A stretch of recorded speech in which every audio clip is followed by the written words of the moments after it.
இந்த 2026ல் ரிஷபராசிக்காரங்க பணக்காரங்க ஆகணும்னா என்ன செய்யணும்? அஸ்ட்ரோ தமிழா நேயர்கள் அனைவருக்கும் வணக்கம். இந்த ஆங்கில புத்தாண்டுல ரிஷபராசி அன்பர்களுக்கு பண வரவு, அதாவது பணக்கார ஆகிறதுக்கு உண்டான அமைப்பு என்ன அப்படின்னு கேட்டிருக்காங்க. நிச்சயமா பண்ணிடுவோம். காலபுருஷனுக்கு 2ஆம் இடம் தாங்க சுக்கிரன். சுக்கிர கடாட்சம் ஒருத்தனுக்கு இருக்கும்போது செல்வ செழிப்பு ஆகும் வழிவகைகள் உண்டு. அப்போ பொதுவாகவே நம்ம லட்சுமி கோயிலுக்கு வழிபடுறோம், லட்சுமி குபேர மந்திரங்கள் பண்ணுறோம். இதெல்லாம் எதற்கு? செல்வ செழிப்பை அதிகரிக்கிறதுக்கு. அதாவது வள்ளுவன் வாக்கு என்னன்னா, அருள் இல்லாருக்கு அவ்வுலகம் இல்லை, பொருள் இல்லாருக்கு இவ்வுலகம் இல்லை. அப்போ பொருள்ங்கிறது பணம், தன, தானியங்கள் தான் சொல்லுது. அப்போ அனைவருக்கும் இது தேவை. காலபுருஷனுக்கு 2ஆம் இடம் இயற்கையாக ரிஷபத்துக்கு சுக்கிரன் அதிபதி, சந்திரன் உச்சம் பெறுவது அமைய வாய்ப்புகள் அதிகம். முதல்ல பணவரவு ஸ்தானம் இருக்குங்க, அதை புரிஞ்சுக்கிட்டே உங்களுக்கு பணம் வந்துடும். 2, 5, 8, 11. 2ஆம் இடம் உங்களுக்கு புதன், 5ஆம் இடம் புதன், ரைட். அடுத்து 8 குரு பகவான், பணம், பெரும் பணத்தை சொல்றவர். 11ஆம் அதிபதி. இப்போ அந்த புதனையும் குருவையும் சரியாக கையாண்டாலே நீங்கள் பெரிய லெவலுக்கு சொத்து பத்துக்கள் வர ஆரம்பிச்சிடலாம். முதல்ல இந்த ராசிக்கு என்ன பண்ணணும்னா, பணம் சம்பந்தப்பட்டதில் இன்வெஸ்ட்மெண்ட் போகணும். 5ஆம் இடம் ஷேர் மார்க்கெட். இன்வெஸ்ட்மெண்ட் கரெக்டாக செய்ய செய்ய இவங்களுக்கு பணம் சம்பந்தப்பட்டது வரும். 8ஆம் இடம் அது குரு வீடு இல்லையா, அதான் டெபாசிட், இன்சூரன்ஸ், ஃபிக்ஸ்டு டெபாசிட் இதெல்லாம் சொல்லும், டிவிடெண்ட் இதெல்லாம் வருது. இந்த வகையில் பணம் சேர்க்கக்கூடிய வழிவகைகள் உண்டு. 2026ல் ஏன்னா குரு உச்சம் பெறுது, 6 மாதம் கழிச்சு குரு உச்சம். இப்போ இந்த ராசியை பார்க்குறோம். அப்போ இன்சூரன்ஸ், ஃபிக்ஸ்டு டெபாசிட் பார்க்கலாம்.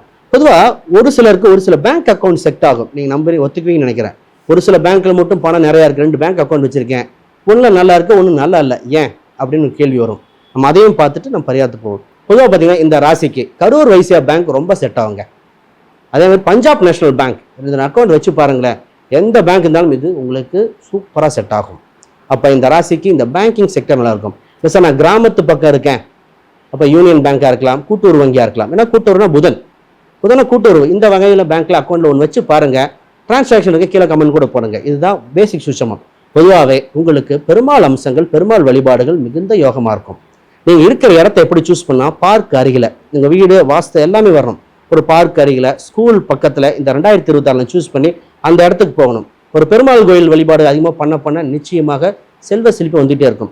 நீங்கள் உங்களுக்கு 4ஆம் இடம் பார்த்தீங்கன்னா சூரியனுங்க. சூரியனா உயர்ந்தன்னு அர்த்தம். ஒன்று ஹார்ட் ஆஃப் த சிட்டியில் இருக்கணும், இல்லைன்னா மாடி வீட்டில் தங்குறோம். இந்த ரிஷபராசிக்கு இதாக தான்.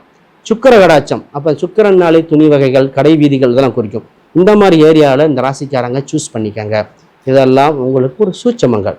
அடுத்து பொதுவாக இந்த ராசிக்கு ராசி அதிபதி மாறாபதியுமே கடன் சுக்கிரனை வந்துடுது. கிரெடிட் கார்டு கடனில் மாட்டுறது, கடனில் மட்டும் மாட்டாமல் இருந்தாலும் ரிஷபம் ஜெயிச்சிடும். கடனை தவிர்த்தாலே இந்த ராசி ஜெயிக்கக்கூடிய ராசியாக இருக்குது. இது இந்த ராசிக்கு உண்டான அம்சம். இன்னொரு சூட்சம சொல்லுக்கு நான் நிறைவு பண்ணுறேன். அதாவது இந்த ராசிக்காரங்க இருக்கின்ற பணத்தை டாக்குமெண்டேஷனாக ப்ராப்பராக வைக்கணும். முதல்ல டாக்குமெண்ட், அந்த டாக்குமெண்டேஷன் பர்ஃபெக்டாக இருக்க ஜெயிச்சிடும். பூர்வீக ரீதியான சொத்துக்கள் ஏதாவது இருந்தால் அதையும் பயன்படுத்த வேண்டிய ராசியாக இருக்கிறது. அப்போ இந்த 2020ல் கோச்சார கிரகங்கள் உங்களுக்கு சாதக சூழ்நிலைகள் கொடுக்கின்றன. இந்த நேரத்தில் நீங்கள் பணக்காராகுவது உறுதியாக இருக்கின்றன.